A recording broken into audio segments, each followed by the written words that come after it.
अब मुंबई कहे या बॉम्बे, ये तो सपनों का शहर है। देश के कोने कोने से लोग यहाँ पर रोजगार की तलाश करने आते हैं। ब्रिटिश राज से लेकर अब तक मुंबई बहुत ही लोकप्रिय शहर रहा है। वो इसलिए क्योंकि ये शहर समुद्र के किनारे बसा हुआ है। इसकी खूबसूरती की चर्चा देश से लेकर विदेश तक छाई हुई है। यहाँ शहर अपने ग्लैमर, आकर्षक जीवन शैली और आधुनिकता के लिए जाना जाता है। प्रसिद्ध रूप से ग्लैमरस की दुनिया के लिए मशहूर मुंबई को पहले बम्बई नाम से जाना जाता था।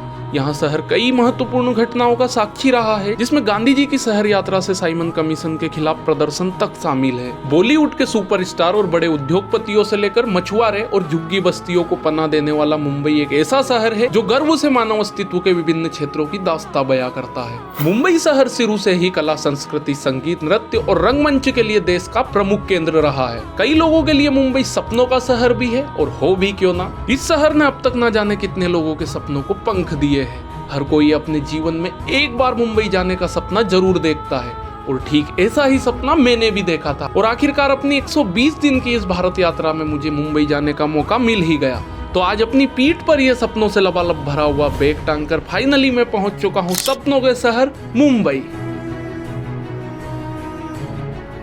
अब मुंबई शहर की मेरी यात्रा शुरू होती है डोंगरी से, जहां पता नहीं मुझे कुछ भी क्यों अच्छा नहीं लगता है। खैर, मुझे मुंबई के बारे में ज्यादा जानकारी नहीं थी, तो मैंने डोंगरी में ही डोरमेट्री ले ली थी। लेकिन जब मुझे यहाँ थोड़ी घुटन सी महसूस होने लगी तो मैं पास ही में स्थित गिरगांव चौपाटी की ओर निकल लेता हूँ। यहाँ पर थोड़ा सुकून महसूस हुआ, लेकिन फिर भी ना जाने क्यों दिल कह रहा था कि इस मुंबई को घूमने का सपना तो मैंने नहीं देखा था। फिर इस बीच पर भी मैं थोड़ी देर ही बिताता हूँ। यहाँ पर लोग अपनी फैमिली और दोस्तों के साथ शाम का मजा ले रहे थे। इस भीड़ भाड़ भरे शहर में शायद ये लोग इस बीच पर कुछ सुकून की तलाश में बैठे हुए थे, लेकिन इस बीच पर भी सुकून ढूंढने की काफी कोशिश करने के बावजूद भी मेरा मन यहाँ पर ज्यादा रुकने का नहीं हो रहा था। तभी मुझे याद आता है कि मेरे एक मित्र मुंबई में रहते हैं, तो क्यों ना उन्हें कॉल किया जाए, ताकि मुंबई घूमने की थोड़ी जानकारी मिल जाएगी। लेकिन जब दीपक भाई को कॉल करता हूँ तो वो कुछ भी जानकारी देने से मना कर देते हैं और बोलते हैं कि तुम सीधे टैक्सी पकड़ो और अंधेरी वेस्ट आ जाओ, मेरे फ्लैट पर ही रुकना और मैं खुद तुम्हें कल मुंबई घुमाऊंगा। बस फिर क्या था, मैंने टैक्सी पकड़ी और इन बड़ी ऊंची आलीशान बिल्डिंग्स को देखते हुए निकल लिया अंधेरी वेस्ट की तरफ और पहुंच गया मेरे मित्र दीपक भाई के फ्लैट पर। और सच कहूं तो यहां पहुंचकर मुझे मुंबई सी लगने लगी। दीपक भाई ने खाना तैयार करके रखा हुआ था, तो हमने खाना खाया और काफी थक गया था, तो आज जल्द ही सो गए।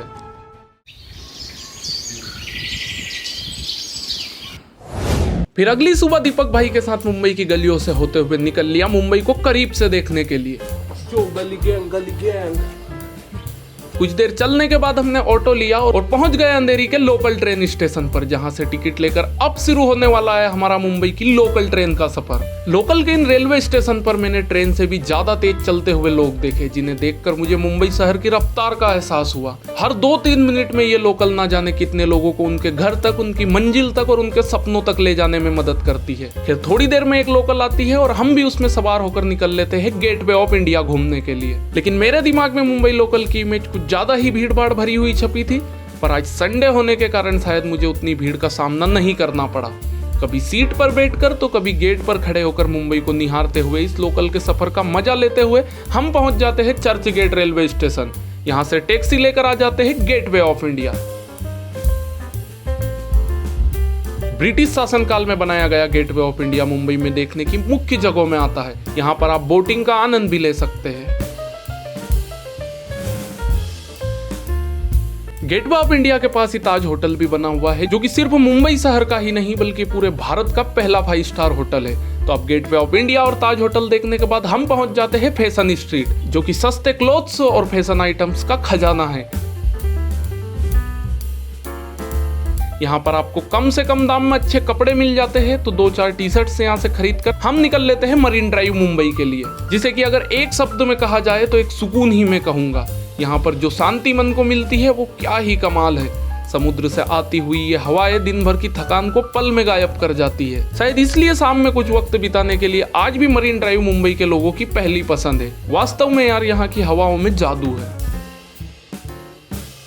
तो अब काफी वक्त मरीन ड्राइव पर बिताने के बाद हम दीपक भाई के फ्लैट पर आ जाते हैं। मुझे पता है मेरी बहुत सी जगह मुंबई में अभी भी छूट रही थी, जो कि मैं कभी फुर्सत में आऊंगा तो विजिट करूंगा, लेकिन अभी 120 दिन के सफर को आगे बढ़ाना है, तो मैं एक दिन से ज्यादा मुंबई में नहीं रुक पाता हूँ और अपना बोरिया बिस्तर बांधकर निकल लेता हूँ अपनी अगली डेस्टिनेशन के लिए। बाकी आपको बता दूं कि रहने के लिए मुंबई में स्टेशन के आसपास ही 300 से 600 रुपए तक आराम से बढ़िया सी एसी डॉर्मेट्री मिल जाएगी। खाना 100-120 रुपए थाली में आपको मिल जाएगा। लोकल से घूमेंगे तो किराए के नाम पर दिन भर में 100 रुपए भी खर्च नहीं कर पाओगे। टैक्सी थोड़ी महंगी आपको पड़ेगी लेकिन कंफर्ट रहेगी। अगर बजट इशू ना हो तो आप टैक्सी ले सकते हैं, वरना मुंबई की लोकल तो जिंदाबाद है ही। तो जी आप लगभग 1000 रुपए पर डे में मुंबई में रहना, खाना और घूमना कर सकते हो। बाकी आपको कितने दिन रुकता है, आपका बजट उस पर डिपेंड करता है। वीडियो अच्छी लगी हो तो लाइक और चैनल को सब्सक्राइब जरूर कर लीजिएगा। मिलते हैं बहुत जल्द।